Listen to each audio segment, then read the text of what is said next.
ವೇದಿಕೆ ಮೇಲೆ ಆಗಮಿಸಬೇಕು.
ಪುಷ್ಪಕ್ಕೂರು ಮತ್ತು ಮಲ್ಲಿಕಾರ್ಜುನವರು ತಾವು ಜ್ಞಾನ ಮಾರ್ಗದಲ್ಲಿ ನಡೀತಾ ಯಾವ ರೀತಿಯಾಗಿ ಲೌಕಿಕ ಅಲೌಕಿಕ ಸೇವೆಯನ್ನು ಬ್ಯಾಲೆನ್ಸ್ ಮಾಡ್ಕೊಂಡು ಬಂದಿದ್ದೀರಿ ಅನ್ನುವಂತಹ ತಮ್ಮ ಅನುಭವವನ್ನು ತಿಳಿಸಿಕೊಡ್ಬೇಕು. ಎಲ್ಲರೆಲ್ಲ ಹಂಚಿಕೊಳ್ಳಬೇಕು. ಪರಮಾತ್ಮನ ಮನೆಯಲ್ಲಿ ಈ ಕೇಂದ್ರದ ಅಕ್ಕವರು ಸಂಚಾಲಕಿಯರು ಆಗಿರ್ತಕ್ಕಂಥ ನಾಗರತ್ನಕ್ಕವರು ಅವರಿಗೆ ನಾನು ವಂದನೆಗಳನ್ನು ತಿಳಿಸ್ತೇನೆ. ಅದೇ ರೀತಿ ಈ ಡಯಾಸ್ ಮೇಲಂತ ಎಲ್ಲ ಅಣ್ಣಂದಿರಿಗೂ ಎಲ್ಲ ಅಕ್ಕಂದಿರಿಗೂ ಕೂಡ ನಾನು ವಂದನೆಗಳನ್ನು ತಿಳಿಸ್ತೇನೆ. ಅದೇ ಥರವಾಗಿ ಡಯಾಸ್ ಮುನ್ಸಿನರಾಗಿರ್ತಕ್ಕಂಥ ಎಲ್ಲ ಅಣ್ಣಂದಿರು, ಎಲ್ಲ ಅಕ್ಕಂದಿರು, ಎಲ್ಲ ಮಾತೆಯವರಿಗೆ ನನ್ನ ಒಂದು ವಂದನೆಗಳು. ಇವತ್ತು ನನಗೆ ಬಹಳ ಸಂತೋಷ ಆಗ್ತಿದೆ. ನಾನೊಂದು ಅದೃಷ್ಟಶಾಲಿ ವ್ಯಕ್ತಿ ಅಂತ ಹೇಳ್ಬೋದು. ಪರಮಾತ್ಮಲ್ಲಿ ನನ್ನನ್ನು ಕರೆಸಿ ತಮ್ಮೆಲ್ಲರ ಸಮಕ್ಷಮದಲ್ಲಿ ನನ್ನನ್ನು ಗೌರವಿಸಿ, ಸನ್ಮಾನಿಸಿ, ಅಭಿನಂದಿಸಿ, ಆಶೀರ್ವದಿಸಿ ನನ್ನ ಒಂದು ಜೀವನ ಸುಖಮಯವಾಗದಂತೂ ಆಶೀರ್ವಾದದ ಪರಮಾತ್ಮನ ಮುಖಾಂತರ, ಪರಮಾತ್ಮನ ಅಕ್ಕಂದರು ಮುಖಾಂತರ ನನಗೆ ಸನ್ಮಾನಿಸಿದರೆ, ನಾನು ಬ್ರಹ್ಮಕುಮಾರಿ ವಿಶ್ವವಿದ್ಯಾಲಯಕ್ಕೆ ಬಂದು ಸುಮಾರು 13 ವರ್ಷಗಳು ಕಳೆದವು. 13 ವರ್ಷಗಳು.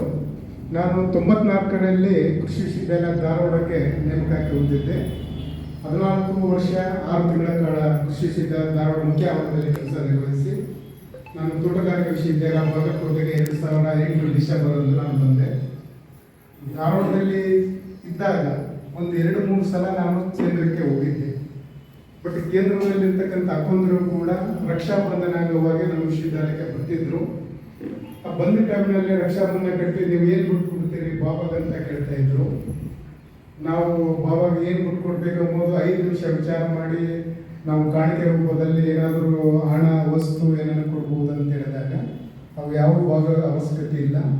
ನಿಮ್ಮಲ್ಲಿರ್ತಕ್ಕಂಥ ಕೆಟ್ಟ ವಿಚಾರಗಳು, ನಿಮ್ಮಲ್ಲಿರ್ತಕ್ಕಂಥ ಅಶಾಂತಿ ಸ್ವಭಾವವನ್ನು ಬಿಟ್ಟು ಕೊಡಬೇಕಾಗ್ತದೆ ಅಂತ ಹೇಳ್ತಿದ್ರು. ಅವಾಗ ಭಾಳ ನಮ್ಗೆ ಅರ್ಥ ಆಗ್ತಿರ್ಲಿಲ್ಲ. ಅವಾಗ ಒಂದು ಕನಿಷ್ಠ ಒಂದು 3ರಿಂದ 4 ಸಲ ಹೋಗಿರ್ಬೋದು ನಾನು ಧಾರವಾಡದಲ್ಲಿದ್ದಾಗ. ಬಟ್ ಬಾಗಲಕೋಟೆಗೆ ಬಂದ ನಂತರ ಹೊಸದಾಗಿ ವಿಶ್ವವಿದ್ಯಾಲಯ ಮಾಡಿದ್ದೀವಿ. ಹೊಸದಾಗಿ ವಿಶ್ವವಿದ್ಯಾಲಯ ಮಾಡಿದಾಗ ಮೊದಲ 4 ತಿಂಗಳಲ್ಲಿ ನಮ್ಮ ಒಂದು ಕುಲಪತಿಗಳು ನಾವು ಇಬ್ಬರೇ ಇದ್ದೀವಿ. ಅವಾಗ ನಾವು ಧಾರವಾಡ ಕೃಷಿ ವಿಶ್ವವಿದ್ಯಾಲಯದ ಜೊತೆಗೆ, ಕೃಷಿ ವಿಶ್ವವಿದ್ಯಾಲಯ ಬೆಂಗಳೂರು ಜೊತೆಗೆ, ಸರ್ಕಾರದ ಜೊತೆಗೆ ವ್ಯವಹಾರ ಮಾಡಬೇಕಾಗಿತ್ತು. ಆ ವ್ಯವಹಾರ ಮಾಡೋದ್ಮೇಲೆ ಸಾಕಷ್ಟು ಸಮಸ್ಯೆಗಳಿದ್ವು. ಮೇಲಾಗಿ ನಾನು ಮೂಲತಃ ಭಾಳ ಸಣ್ಣ ಸ್ವಭಾವದವರು ಕೂಡ. ನಾವು ಧಾರವಾಡಗಿದ್ದಾಗ ನನ್ನ ಕಡೆ ಬರಬೇಕಾದ್ರೆ ವಿಚಾರ ಮಾಡಿರ್ತದೆ. ಈ ಸಮಸ್ಯೆಗಳು ಜಾಸ್ತಿ ಆದಾಗ ಮತ್ತಿಷ್ಟು ಸೀಟ್ ಜಾಸ್ತಿ ಬರಕತ್ತೆ. ಈ ಸಮಸ್ಯೆ ಕಡಿಮೆ ಮಾಡ್ಕೋಬೇಕು, ಸೀಟು ಕೂಡ ಕಡಿಮೆ ಮಾಡ್ಕೋಬೇಕು, ಏನು ಮಾಡಬೇಕು ಅಂತ ಒಂದು ವಿಚಾರ ಬಂತು. ಅದಕ್ಕೂ ಮುಂಚಿತವಾಗಿ ನಮ್ಮ ಪತಿಯವರು 2005 ಅಥವಾ 2006ರಲ್ಲಿ ಈ ಜ್ಞಾನಾರ್ಜನೆಗೆ ಬಂದಿದ್ರು. ಅವ್ರು ಅವಾಗ ಮನೆಗೆ ಹೇಳ್ತಾ ಇದ್ರು, ಸೀಟ್ ಕಡಿಮೆ ಮಾಡ್ಕೊ, ಸೀಟ್ ಕಡಿಮೆ ಮಾಡ್ಕೊ ಅಂತ ಹೇಳೋದು. ಅದು ಆಟೋಮೆಟಿಕ್ ಕಡಿಮೆ ಆಗ್ತಿರ್ಲಿಲ್ಲ. ಬಟ್ ಕಡಿಮೆ ಮಾಡೋಕ್ಕಂದ್ರೆ ಅದರದ್ದೇ ಒಂದು ಟ್ಯಾಬ್ಲೆಟ್ ಇರ್ತಿದ್ದಲ್ಲ, ಆ ಟ್ಯಾಬ್ಲೆಟ್ ಏನು ಅಂತಂದ್ರೆ ಬಾಬರ ಮನೆಗೆ ಪರಿಚಯ. ಜನವರಿ 2013ರಲ್ಲಿ ಬಂದಿದ್ದೀವಿ. ನಾನು ಮಾಸ್ಟರ್ ಡಿಗ್ರಿ ಸೋಷಿಯಾಲಜಿ ಒಂದು ವಿಶ್ವವಿದ್ಯಾಲಯದಲ್ಲಿ ಕಲಿತೆ. ಕೃಷಿ ವಿಶ್ವವಿದ್ಯಾಲಯ ಧಾರವಾಡ, ಕೃಷಿ ವಿಶ್ವವಿದ್ಯಾಲಯ ರಾಯಚೂರು, ಅದೇ ಥರ ಬಸವೈದ್ಯಕೀಯ ಬೀದರ್, ಅಗ್ರಿಕಲ್ಚರ್ ಬಾಗಲಕೋಟದಲ್ಲಿ ಒಂದು ವಿಶ್ವವಿದ್ಯಾಲಯದಲ್ಲಿ ಕಲಿತು 4 ವಿಶ್ವವಿದ್ಯಾಲಯದಲ್ಲಿ ಸೇವೆ ಸಲ್ಲಿಸಿದೆ 32 ವರ್ಷಗಳ ಕಾಲ. ನಾನು ಈ ಬಾಬರ ಮನೆಗೆ ಬರೋಕ್ಕಿಂತ ಮುಂಚೆ ನಂದು ಇನ್ನೂ 13 ವರ್ಷ ಸೇವೆ ಇತ್ತು. 13 ವರ್ಷ ಸೇವೆ ಇತ್ತು. ಆ 13 ವರ್ಷದ ಸೇವೆ ನಾನು ಹೆಂಗೆ ಕಳೆದಿನ ನನಗೆ ಗೊತ್ತಿಲ್ಲ. ಅಂದರೆ ಎಲ್ಲವನ್ನೂ ಬಾಬಾ ಮಾಡಿಸ್ಬಿಟ್ಟಿದ್ದಾರೆ, ಇಲ್ಲಂತಲ್ಲ. ಪ್ರತಿಯೊಂದು ಸಮಸ್ಯೆಗೆ ದಾರಿ ತೋರಿಸಿದಾರ, ಪ್ರತಿಯೊಂದು ಸಮಸ್ಯೆಗೆ ಪರಿಹಾರ ಕೂಡ ಅವರಿಗೆ ಕೊಟ್ಟಿದ್ದಾರೆ. ಈಗ ಇನ್ನು ನಾನು ಕ್ಲಾಸ್ ಹೋಗೋಕ್ಕಿಂತ ಮುಂಚೆನೇ ಮೌಂಟೇನ್ ಹೋಗ್ಬಿಟ್ಟೆ. ಅಂದರೆ ವಿತೌಟ್ ಅಡ್ಮಿಷನ್ ಕ್ಲಾಸ್ ಅಟೆಂಡ್ ಮಾಡಿದಂಗೆ ನಾನು.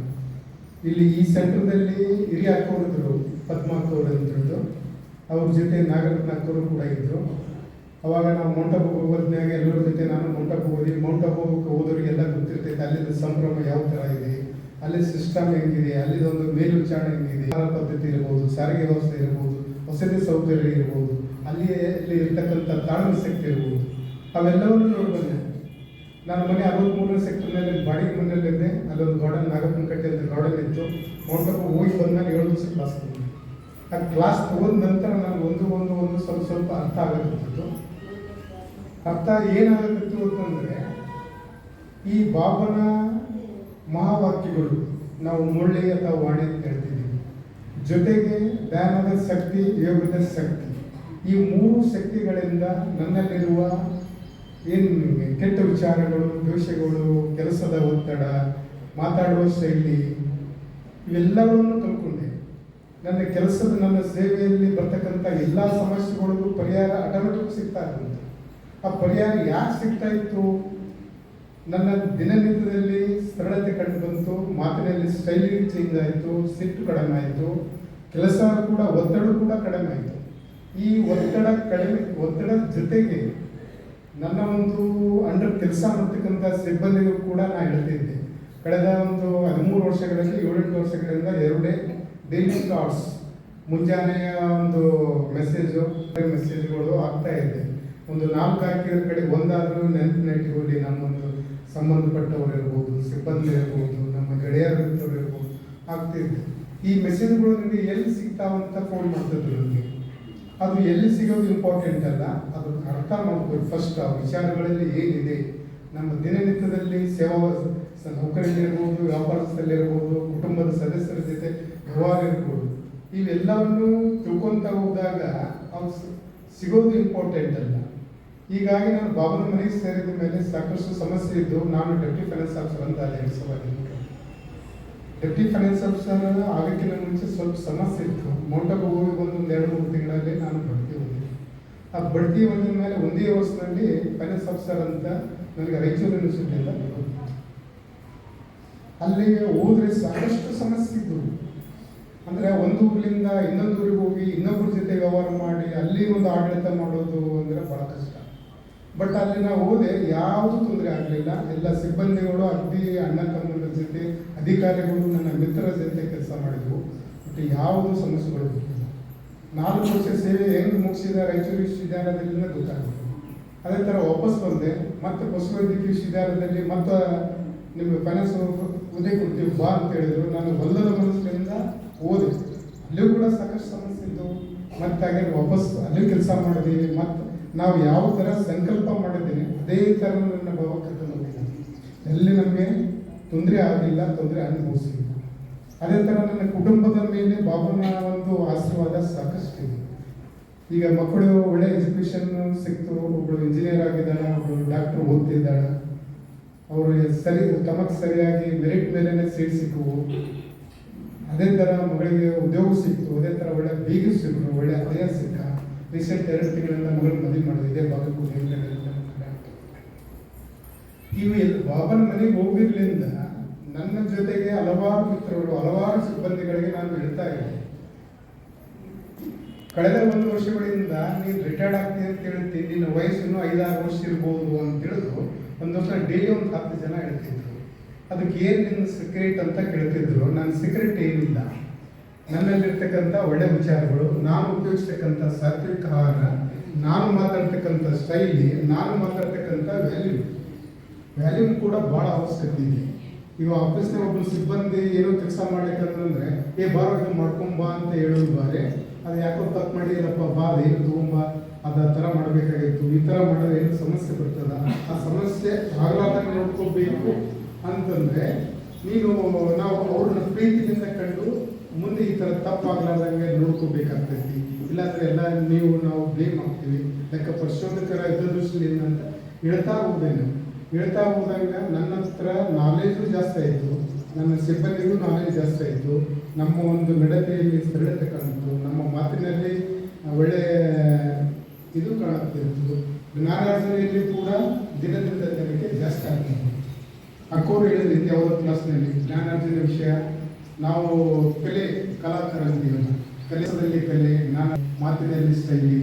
ಈ ಮಾತಿನಲ್ಲಿ ಶೈಲಿಗೆ ನಾನು ಒಂದು ಉದಾಹರಣೆ ಹೇಳಿದೆ. ನಮ್ಮ ಸಿಬ್ಬಂದಿ ಮೇಲೆ ಯಾವ ರೀತಿ ಪ್ರೀತಿ ವಿಶ್ವಾಸ ಕೊಟ್ಟು ಕೆಲಸ ತಗೋಬೇಕು. ಈಗ ನಾವು ಏನೋ ತಪ್ಪು ಮಾಡ್ಯಾರ ಅಂತ ತಿಳಿದು ತಪ್ಪು ಮಾಡಿದೆ ಅಂತಂದರೆ ಮುಂದೆ ಏನು ಮಾಡಬೇಕು, ತಪ್ಪಿಗೆ ಒಂದು ಪರಿಹಾರ ಇದ್ದೇ ಇರ್ತೀವಿ. ಆ ಪರಿಹಾರ ನಾವು ಹೇಳಿದ್ರೆ ಅವ್ರು ಮುಂದೆ ತಪ್ಪಾಗಲಾದ್ರೆ ನೋಡ್ಕೊತಾರೆ. ಅದನ್ನು ನಾವು ಯಾವ ರೀತಿ ಹೇಳ್ಬೇಕಂದ್ರೆ ಜಸ್ಟ್ ಲೈಕ್ ಅಣ್ಣ ಅಥವಾ ಅಕ್ಕನ ಥರ ಕರೆದು ತಿಳಿಸಿ ಹೇಳಿ ಮಾಡ್ತಿದ್ರೆ ನಮ್ಮ ಸೇವಾವಧಿ ಇರ್ಬೋದು, ಕುಟುಂಬದ ಸದಸ್ಯರಲ್ಲಿರ್ಬೋದು, ಅವರ ದಿನದಿಂದ ದಿನಕ್ಕೆ ತಿದ್ದುಪಡಿ ಮಾಡಿಕೊಂಡು ಸರಳತೆಯಿಂದ, ಪ್ರೀತಿ ವಿಶ್ವಾಸದಿಂದ ಅವರು ನಡ್ಕೊಂಡು ಹೋಗೋಕ್ಕೆ ಸಾಧ್ಯತೆ ಇದೆ. ಅದೇ ಥರ ಜ್ಞಾನಾರ್ಜನೆ ವೃದ್ಧಿಸಬೇಕು. ಸುಮಾರು ಅಕ್ಕೊಂದು 6 ತಿಂಗಳಿಂದ ಹೇಳಿದ್ರು ಇದೇ ನಾನು ಗುರುವಾರಕ್ಕೆ ಒಂದ್ಸಲ ಕ್ಲಾಸ್ ಬರ್ತಿದ್ದೆ ಇದೆ, ಯಾಕಂದರೆ ಡೈಲಿ ಬರೋಕ್ಕೆ ನಾನು ಬಿಸಿ ಶೆಡ್ಯೂಲ್ ಮೇಲೆ ಆಗ್ತಾ ಇಲ್ಲ ಅಂತ ಹೇಳಿದ್ರು. ಒಬ್ಬ ಮಾವ ಮನೆಯಲ್ಲಿ 3 ಮಂದಿ ಸೊಸೆಯರಿದ್ರಂತ, 3 ಮಂದಿ ಸೊಸೆಯರ ಕೈಯಾಗ ಒಂದೊಂದು 2 ಭತ್ತದ ಕಾಳು ಕೊಟ್ಟರಂತ. ಇದನ್ನು ನಾನು ಕೇಳಿದಾಗ ಕೊಡೋಕ್ಕಂತೆ ನಿಮ್ಮ ಕಡೆ ಹೋಗಿ ಅಂತ ಹೇಳೋದು ಹೇಳಿದಂತ ಮಾವು. ಒಬ್ಬ ಸೊಸೆ ಹೋಗಿ ಡಬ್ಬೆ ಹಾಕಿ ಮುಚ್ಚಿಟ್ಟಿರೋದ್ರಿಂದ, ಇನ್ನೊಬ್ಬ ಸೊಸೆ ಹೋಗಿ ಭತ್ತದ ಚೀಲದಲ್ಲಿ ಹಾಕಿರೋದ್ರಿಂದ, ಇನ್ನೊಬ್ಬ ಸೊಸೆ ಹೋಗಿ ಭೂಮಿಗೆ ಹಾಕಿ ಅದನ್ನು ವರ್ಷ ಲಾಭ ತಗೊಂಡು ಬೆಳೆ ತೆಗ್ತಾ ಇದ್ದೆ ಅಂತ. ಸ್ವಲ್ಪ ದಿವಸ ಆದಮೇಲೆ ನಾನು ಭತ್ತ ಕೊಟ್ಟಿಲ್ಲ ನಮ್ಮ ತಗೊಂಬಾರಿ ಅಂತ ಸೊಸೆಗಳು ಕೇಳಿದ್ರೆ, ಒಬ್ಬರು ಸಾಕಷ್ಟು ಚೀಲದ ಮೂಟೆಗಳನ್ನು ತೋರಿಸಿದ್ರೆ, ಇನ್ನೊಬ್ಬರು ಸೊಸಿ ಡಬ್ಬೆಯಲ್ಲಿ ಎಲ್ಲ ಕಾಳುವೆ ಹೋಗಿ ಸೆಪ್ಪೆ ಮಾತ್ರ ಹೋಗಿತ್ತು. ಇನ್ನೊಬ್ಬರು ಆ್ಯಸ್ ಇಟ್ ಇಸ್ ಇತ್ತು. ಈ 3 ಮಂದಿಯಲ್ಲಿ ಯಾರು ಜ್ಞಾನವನ್ನು ಉದ್ರಿಸಿದ್ರು ಅನ್ನೋಕ್ಕೆ ಇದು ಒಂದು. ಇದೊಂದು ಕೆಲಸದಲ್ಲಿ ಕಲೆ. ಈಗ ಅಕ್ಕವ್ರು ಹೇಳಿದ್ದೆ ನಾನು ಹೇಳ್ತಿದ್ದೇನೆ, ಇದು ನನ್ನೆಲ್ಲ ಇದು ಭಾವನೆ ವಿಚಾರ ಹೋಗ್ತದೆ. ಈಗ ನಾವೆಲ್ಲ ಮಾತಿಯರಿಗೆ ಅವ್ರಿಗೆ ಗೊತ್ತಿರ್ತೈತೆ, ಯಾವುದೇ ಕೆಲಸ ಮಾಡಬೇಕಾದ್ರೆ ಆ ಕೆಲಸದ ಮೇಲೆ ನಾವು ಹಿಡಿತಾ ಇದ್ವಿ. ಕೆಲಸದ ಮೇಲೆ ಹಿಡಿತಾ ಇರಬೇಕು. ಅದ್ರ ಮುಂಚೆ ನಮ್ಮ ಮನಸ್ಸು ಪ್ರೀತಿ ಇದ್ದಾಗ ಕೆಲಸ 2 ತಾಸು ಆಗೋದು ಅರ್ಧ ತಾಸನ್ನ ಕಂಪ್ಲೀಟ್ ಆಗುತ್ತೆ. ಕೆಲಸ ಮಾಡೋಕ್ಕೆ ಮನಸ್ಸೇ ಇಲ್ಲ ಅಂತಂದ್ರೆ 2 ತಾಸು ಕೊಟ್ಟರು ಕೂಡ ಕೆಲಸ ಕಂಪ್ಲೀಟ್ ಆಗುತ್ತೆ. ಇದು ಕೆಲಸದಲ್ಲಿ ಇರ್ತಕ್ಕಂಥ ಕಲೆ, ತಾವು ಜ್ಞಾನ ಉಳಿಸ್ತಕ್ಕಂಥ ಕಲೆ. ಈ ಥರ ಸಾಕಷ್ಟು ನಾವು ಭಾವನೆಗೆ ಬಂದಾಗ ನಮ್ಮ ಸರಳತೆ, ನಡತೆ, ಮಾತಿನಲ್ಲಿ, ಜ್ಞಾನದಲ್ಲಿ ಸಾಕಷ್ಟು ಕಲ್ಕೊಂಡಿದ್ದೀವಿ. ಕೊನೆಗೆ ಭಾವನಾ ಆಶೀರ್ವಾದದಿಂದ ನಾನು ರೋಗರಹಿತ ಜೀವನವನ್ನು ಕೂಡ ನಾವು ಕುಟುಂಬದ ಎಲ್ಲರೂ ಸಮಸ್ಯೆ ಸಾಧಿಸ್ತೀವಿ. ರೋಗರಹಿತ ಜೀವನ ಏನು ಕೂಡ ನಿಜ ಮಾಡಿ ಕ್ಲಾಸ್ನಲ್ಲಿ ನಾವು ಕೇಳಿದ್ವಿ. ರೋಗರಹಿತ ಜೀವನ ಅಂದರೆ ಏನು ಅಂದರೆ ಬರೀ ರೋಗಿದ್ದಾರ ವ್ಯಕ್ತಿ ಇರುತ್ತಲ್ಲ, ನನ್ನಲ್ಲಿ ಪಶ್ಚಾತ್ತಿ ದೂರ ಮಾಡಬೇಕು, ದ್ವೇಷ ದೂರ ಮಾಡಬೇಕು, ಇನ್ನೊಬ್ಬರು ಕಂಡು ಹೊಟ್ಟೆಗಿಚ್ಚು ಸ್ವಭಾವವನ್ನು ದೂರ ಮಾಡ್ತಕ್ಕಂಥ ಈ ಸ್ವಭಾವಗಳು ರೋಗರಹಿತ ಜೀವನ ಅಂತ ಬಾಬರು ಹೇಳಿದಾರ. ಅದರ ಪ್ರಕಾರ ನಾವು ಎಲ್ಲರೂ ನಾವು ಎಲ್ಲರೂ ಬಾಬಾನ ಒಂದು ನಿರ್ದೇಶನ ಮೇರೆಗೆ, ಬಾಬಾನ ಒಂದು ಆಶೀರ್ವಾದದ ಪ್ರಕಾರ ನಾವೆಲ್ಲರೂ ನಡ್ಕೊತೀವಿ ಅಂತ ಹೇಳ್ತಿದ್ದೀನಿ. ಕೊನೆಯದಾಗಿ ಈ ಒಂದು ಸಮಾರಂಭ ಅಕ್ಕೋರು ನನಗೆ ಅತಿ ವಿಜೃಂಭಣೆಯಿಂದ ನನ್ನನ್ನು ಕರೆಸಿ ಸನ್ಮಾನಿಸಿ ಗೌರವಿಸಿ ಆಶೀರ್ವದಿಸಿ ಇದಕ್ಕೆ ಈ ಒಂದು ಕೇಂದ್ರದ ಸಂಚಾಲಕಿ ಡಾಕ್ಟರ್ ನಾಗರತ್ನ ಅವರಿಗೆ, ಅದೇ ರೀತಿ ಬಾಗಲಕೋಟೆ ಜಿಲ್ಲೆಯ ವಿವಿಧ ಕೇಂದ್ರಗಳ ಅಕ್ಕೊಂದರು ಬಂದಿದ್ದಾರೆ. ಅವರು ಒಂದು ಸಹಕಾರಕ್ಕೆ ಬಂದಿರಬಹುದು, ನನಗೆ ಆಶೀರ್ವಾದ ಪಡೆದು ಬಂದಿರಬಹುದು. ಅವರಿಗೂ ಕೂಡ ನಾನು ಈ ಸಂದರ್ಭದಲ್ಲಿ ನನ್ನ ಅಭಿನಂದನೆಗಳನ್ನು ತಿಳಿಸಿದ್ದೆ. ಅದೇ ರೀತಿ ತಾವೆಲ್ಲರೂ ಕೂಡ ಈ ಒಂದು ಸಮಾರಂಭಕ್ಕೆ ಪ್ರೆಸೆಂಟ್ ಕೊಟ್ಟಿದ್ದೀರಿ. ಅಕ್ಕೊಂದಿರು, ಮಾತೆಯರು, ಅಣ್ಣರು ಎಲ್ಲರೂ, ಇವತ್ತು ನನ್ನ ಸಂಬಂಧಿಕರು ಕೂಡ ಊರಿನಿಂದ ಕರ್ಕೊಂಡ್ಬಂದಿದ್ದೀನಿ. ಮಾವರು ಬಂದಿದ್ದಾರೆ, ಅಕ್ಕರು ಬಂದಿದ್ದಾರೆ, ಸೊಸೆಯರು ಬಂದಿದ್ದಾರೆ. ಅವರಿಗೂ ಕೂಡ ನನ್ನ ಒಂದು ಸಮಾರಂಭಕ್ಕೆ ಬಂದು ಆಶೀರ್ವದಿಸಿ ನನ್ನ ಮೇಲೆ ಇಟ್ಟಿರ್ತಕ್ಕಂಥ ಪ್ರೀತಿಗೆ ನಾನು ಸದಾ ಹೃದಯತೆ ಹೇಳ್ತಾ ನಮಗೆ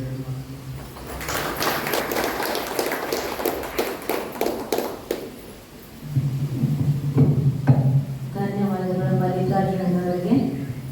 ಅಣ್ಣವರು ಸರಳ ಜೀವಿ ಮತ್ತು ಸದಾಕಾಲ ಹರ್ಷಿತ ಮುಖತೆಯಿಂದಿರುವಂಥವರು. ತಮ್ಮ ಸೇವೆ ಆಯಿತು, ತಮ್ಮ ಪುರುಷಾರ್ಥ ಆಯಿತು, ಸದಾ ಅದರಲ್ಲಿಯೇ ಬಿಜಿ ಇರುವಂಥವರು. ನಮ್ಮ ಜೊತೆಗೆ ಎಲ್ಲರೂ ಸೇರಿ ಪ್ರವಾಸಕ್ಕೆ ಹೋಗಿದ್ದೀವಿ. ಅವಾಗ ಅವ್ರ ಪರಿವಾರದವ್ರೂ ಎಲ್ಲರೂ ಸೇರಿ ಬಂದಿದ್ರು. ಎಲ್ಲರೂ ಬಹಳಷ್ಟು ಪ್ರೀತಿ ಸ್ನೇಹದಿಂದ ಇದ್ದು ಒಬ್ಬರಿಗೊಬ್ಬರಿಗೆ ಸಹಯೋಗ ಕೊಡುವಂತಹ ಒಂದು ಪರಿವಾರ ಅಂತ ಅದಕ್ಕೆ ಹೇಳ್ತೀವಿ.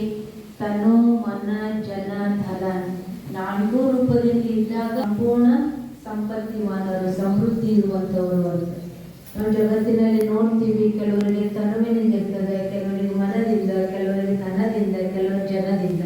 ಆದರೆ 4 ರೂಪದಿಂದ ಇದ್ದಾಗ ನಿಜವಾದ ಸಂಪತ್ತಿವಾನರು. ಅದಕ್ಕೆ ಭಗವಂತ ಅವರಿಗೆ ನಿಜವಾದ ಸಂಪತ್ತಿವಾನರನ್ನಾಗಿ ಮಾಡಿದ್ದಾರೆ. ಇನ್ನೂ ಹೆಚ್ಚು ಮಾಡಲಿ. ಅವರು ಪ್ರತಿಯೊಂದರಲ್ಲಿನೂ ಪುರುಷಾರ್ಥದಲ್ಲಿ ಮುಂದುವರಿತಾ ಅನ್ಯರಿಗೂ ಕೂಡ ಸಹಯೋಗಿಗಳಾಗಲಿ ಮತ್ತು ಪ್ರೇರಣಾದಾಯಿ ಆಗಲಿ ಅಂತ ಭಗವಂತನಲ್ಲಿ ಕೇಳ್ಕೊಳ್ತೇವೆ. ಬಾಬಾರವರ ಆಶೀರ್ವಾದ ಸದಾ ಅವರೊಂದಿಗೆ ಇದ್ದೇ ಇರ್ತಾರೆ. ಅದಕ್ಕೆ ನಾವು ಭಕ್ತಿ ಮಾರ್ಗದಲ್ಲೂ ಕೇಳ್ತಾ ಇದ್ದೀವಿ, ಸತಿ ಪತಿಗಳು ಒಂದಾದ ಭಕ್ತಿ ಗೀತ ಒಪ್ಪುದು ಶಿವನಿಗೆ ಅಂತ. ಅದಕ್ಕೆ ಪತಿ ಇಟ್ಟಿರುವಂತಹ ಹೆಜ್ಜೆಯಲ್ಲಿ ನಾನು ಹೆಜ್ಜೆ ಇಡ್ತೇನೆ ಅನ್ನುವಂಥ ರೂಪದಲ್ಲಿ ಅವರ ಪತ್ನಿಯಾಗಿರುವಂತಹ ಪುಷ್ಪ ಅಕ್ಕವರು ಕೂಡ ಈ ಒಂದು ಜ್ಞಾನ ಮಾರ್ಗದಲ್ಲಿ ನಡೀತಾ ಅವರಿಗೆ ಹೆಗಲು ಕೊಟ್ಟು ಸಂಗಾತಿಯಾಗಿ ಇದ್ದಾರೆ. ಪುಷ್ಪ ಅವರು ಕೂಡ ತಮ್ಮ 2 ವಿಚಾರಗಳನ್ನು ಹಂಚಿಕೊಳ್ಬೇಕು ಅಂತ ಕೇಳ್ಕೊಳ್ತೀನಿ.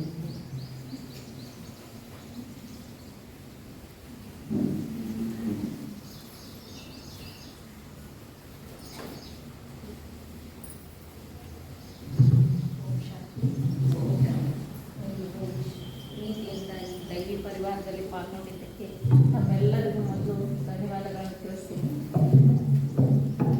ಖುಷಿ ಆಯಿತು. ಆದರೆ ಅವರಷ್ಟು ಚೆನ್ನಾಗಿ ಮಾತಾಡ್ಲಿಕ್ಕೆ ನನಗೆ ಬರಲ್ಲ. ಆದರೆ ಅವರು ಭಾಷಣ ಚೆನ್ನಾಗೇ ಮಾಡಿದರು. ಆದರೆ ಆ ರೀತಿ ನನಗೆ ಮಾತಾಡೋಕ್ಕಾಗಲ್ಲ. ಸೊ ಬಾಬನ ಒಂದು ಈ ಜ್ಞಾನ ಹೆಜ್ಜೆಗೂ ನಾನು ಅನುಭವ ಮಾಡ್ತಾ ಇದ್ದೀನಿ. ಅವ್ರಿಗೂ ಮಾಡಿಸ್ಕೊಂಡಿದ್ದಾರೆ. ಈಗ ಅವರು ನನ್ನ ನಂತರ ಬಂದಿರ್ಬೋದು, ಆದರೆ ನನ್ನ ಜೊತೆಗಿಂತ ನನಗಿಂತ ಮುಂಚೆ ಹೋಗ್ಲಿ ಅನ್ನೋದು ನನ್ನ ಭಾವನೆ. ಅದನ್ನ ನಡೆಸ್ಕೊಡ್ತೀರಲ್ವ? ಖಂಡಿತ ಹೋಗ್ತಾರೆ. ಕೊನೆವರೆಗೂ ಹೀಗೆ ಅವ್ರ ಸಹಕಾರ ಸಹಯೋಗ ಸಿಗ್ಲಿ ಅನ್ನೋದೇ ನನ್ನ ಭಾವನೆ. ಹಾಗೆ ಬಾಬಾವರ ಈ ಜ್ಞಾನ, ಈ ಶಕ್ತಿ ಎಲ್ಲನೂ ಸಿಕ್ಕಿರೋದು ನನ್ನ ಪುಣ್ಯ ಅಂತ ಹೇಳ್ತೀನಿ. ಇಂಥ ಪರಿವಾರ ಕೂಡ ಇನ್ನು ಮುಂದೆ ಜನ್ಮದಲ್ಲೂ ನೀವೆಲ್ಲ ಪರಿವಾರ ನನ್ನ ಜೊತೆ ಬರ್ತೀರಿ. ಅದು ಕೂಡ ತುಂಬಾ ಖುಷಿ ಆಯ್ತು. ನಾವು ಮುಂದೆ ಈಗ ಇವರೆಲ್ಲರೂ ನನ್ನ ಜೊತೆ ಇರ್ತೀರಿ. ಆದ್ರೆ ಯಾವ್ಯಾವ ಜನ್ಮದಲ್ಲಿ ಯಾವ್ಯಾವ ರೂಪದಲ್ಲಿ ನೀವೆಲ್ಲರೂ ನನ್ನ ಜೊತೆ ಇರ್ತೀರ ಅನ್ನೋದು ಗೊತ್ತಾಗಲ್ಲ ಅಷ್ಟೇ. ಆದ್ರೆ ಇಲ್ಲೇ ನಮ್ಗೆ ಗೊತ್ತಾಯ್ತು ನೀವೆಲ್ಲರೂ ನನ್ನ ಜೊತೆ ಬರೋಡಿದ್ದೀರಿ ಅಂತ. ಆ ಹೊಸ ಸತ್ಯಯುಗಕ್ಕೆ ನಾವೆಲ್ಲರೂ ಒಟ್ಟಿಗೆ ಹೋಗೋಣ. ಆ ನಿಟ್ಟಿನಲ್ಲಿ ನಮ್ಮ ಪುರುಷಾರ್ಥ ಏನೋ ತೀವ್ರ ಆಗಲಿ ಅಂತ ನಾನು ಕೇಳ್ಕೊತೀನಿ. ಹಾಗೆ ಬಾಬಾವರು ಹೆಜ್ಜೆಗೂ ನನಗೆ ಒಳ್ಳೆಯ ಅನುಭವ ಮಾಡಿಸಿದ್ದಾರೆ. ಅದಕ್ಕೆ ಬಾಬಾವ್ರಿಗೂ ತುಂಬ ಹೃದಯದ ಧನ್ಯವಾದಗಳನ್ನ ತಿಳಿಸ್ತೀನಿ. ತಮ್ಮೆಲ್ಲರಿಗೂ ಧನ್ಯವಾದ.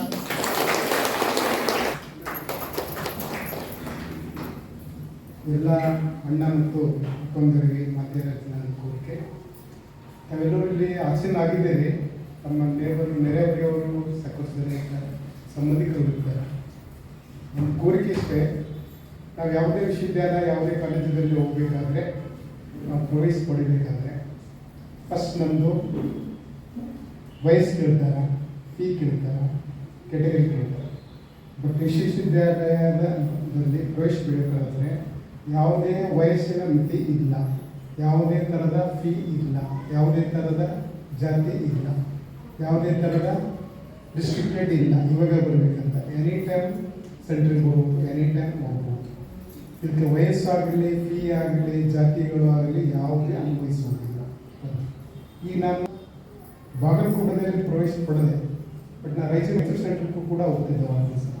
ಅದೇ ಥರ ಬೀದರ್ಗೆ ಹೋಗಿದೆ. ಬೀದರ್ನಾಗ ಕನಿಷ್ಠ ಒಂದು 3 to 4 times ಇದು ವಿಶ್ವವಿದ್ಯಾಲಯದಲ್ಲಿ ಯಾವ ಥರ ಇದೆ ಅಂದ್ರೆ, ನಾವು ಬೇರೆ ಕಾಲೇಜಲ್ಲಿ ಹೋದಾಗ ಆ ಕಾಲೇಜ್ ವಿದ್ಯಾರ್ಥಿ ಮಾತ್ರ, ಬೇರೆ ಕಾಲೇಜಲ್ಲಿ ನಾನು ಕರ್ಕೊಂಡಿಲ್ಲ, ಬೇರೆ ಯೂನಿವರ್ಸಿಟಿಗೆ ಹೋಗುವಾಗ ಕರ್ಕೊಂಡಿಲ್ಲ.